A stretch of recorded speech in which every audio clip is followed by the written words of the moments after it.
Il y a 66 millions d'années vivait une créature tout aussi fascinante que dangereuse.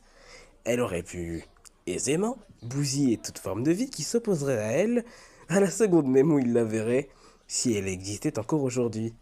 Et je le dis haut et fort, prenez la grande majorité des animaux qui existent encore aujourd'hui, mettez-le devant eux, et je peux vous assurer qu'il les broiera sans aucune forme de difficulté.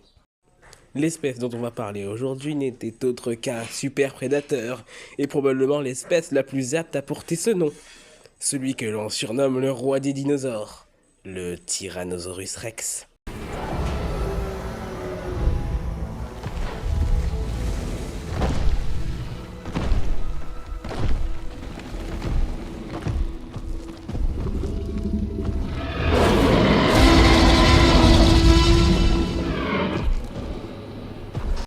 Cette charmante bestiole, absolument terrifiante, car pour être honnête, je la trouve très belle, elle me fascine, mais depuis que je suis tout petit, elle me fait très peur, mes excuses, eh bien, comment ne pas l'apprécier, à vrai dire.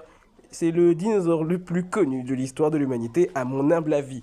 Et bien évidemment, malencontreusement d'ailleurs, il est connu en images, mais pas en profondeur. Donc pourquoi ne pas commencer par le présenter plus précisément? Bon, en toute logique, on va commencer par les bases.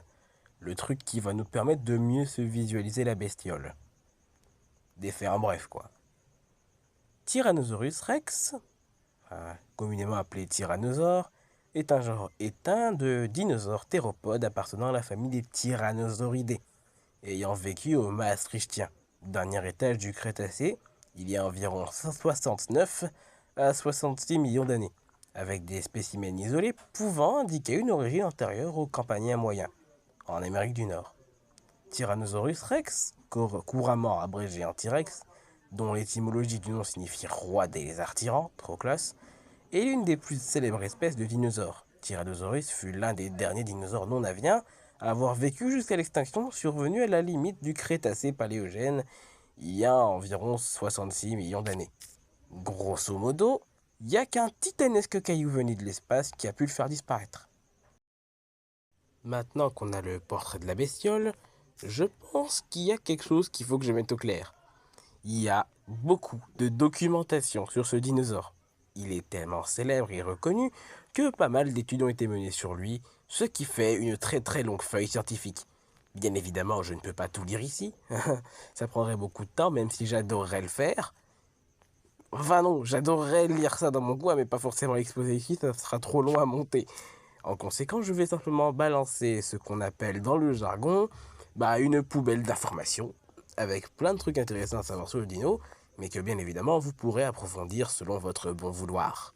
Déjà, pour bien se lancer dans le sujet, parlons de la condition de chasseur de la bestiole. Déjà, il y a quelques débats au sein de la communauté scientifique comme quoi il serait un charognard. Bon, je n'ai pas la réponse à ça, honnêtement, mais à mon humble avis, je vois très clairement, et je ne suis pas le seul, que l'anatomie, les caractéristiques de la bestiole penchaient très clairement pour être un super prédateur et non pas un simple guetteur de viande. Déjà, il faut commencer par voir sa dentition et surtout sa mâchoire. Sa dentition, composée de grandes dents pointues en forme de banane, avec un très grand ancrage pour rester solidement à l'intérieur du crâne et ne jamais tomber suite au débattement d'une grosse proie, penche clairement pour le fait qu'il devait activement chasser de grosses bestioles comme lui, notamment des droméosauridés et des cératopsiens, principalement le Triceratops d'ailleurs. Et ces proies-là, c'est pas des petits calibres. Il faut un arsenal absolument adapté pour ça, pour les avoir. Et lui, il les a. Mais bien évidemment, s'il doit avoir des atouts qui font de lui le roi des dinosaures, c'est sans aucun doute sa taille titanesque. Fut un temps où on le considérait comme étant le plus grand de tous les carnivores terrestres n'ayant jamais existé, avant la découverte du Spinosaurus, bien évidemment. Ce qui ne fait pas non plus de lui le deuxième plus grand, parce qu'il y a également d'autres cousins, notamment les Carcharodontosauridae, une famille dont plusieurs membres sont un peu plus grands que lui, vraiment un tout petit peu. Mais c'est pas grave, ça ne fait pas de lui non plus une bestiole inoffensive. Il reste sans aucun doute et sans aucun contexte le roi des dinosaures. Sa taille d'environ 14 mètres de long, au grand maximum, et son poids pouvant aller jusqu'à 8 tonnes, était largement suffisant pour effrayer la plupart des animaux de l'ancien temps et même d'aujourd'hui. Surtout d'aujourd'hui. Et de plus, fort heureusement, on a retrouvé beaucoup de squelettes de cet animal. Enfin, quand je dis squelettes, c'est surtout de fossiles, car techniquement, ce ne sont pas vraiment des os.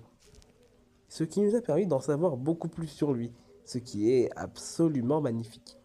Si vous souhaitez faire plus de recherches, libre à vous en tout cas, car cette bestiole a encore tellement à donner. J'ai été extrêmement satisfait de faire ça. C'est la première grosse vidéo entre parenthèses que je fais, parce que bon, c'est celle qui m'a demandé le plus de montage, vu que j'ai pas un appareil adéquat pour ça. Mais bon, c'est pas non plus une vidéo incroyable, mais j'espère qu'elle vous aura plu quand même. Je suis un peu satisfait, un peu, mais suffisamment pour ne pas regretter l'avoir fait. Et je suis sûr que la prochaine sera encore meilleure. Je vais encore plus travailler dessus et je ferai de mon mieux pour vous offrir le meilleur contenu possible. Et bien évidemment, si le dinosaure vous intéresse, vous êtes tout à fait libre d'aller faire autant de recherches que vous voulez. Je vous encourage, ce sera génial de plonger là-dedans. Sur ce, je vous laisse, je vous adore, à plus.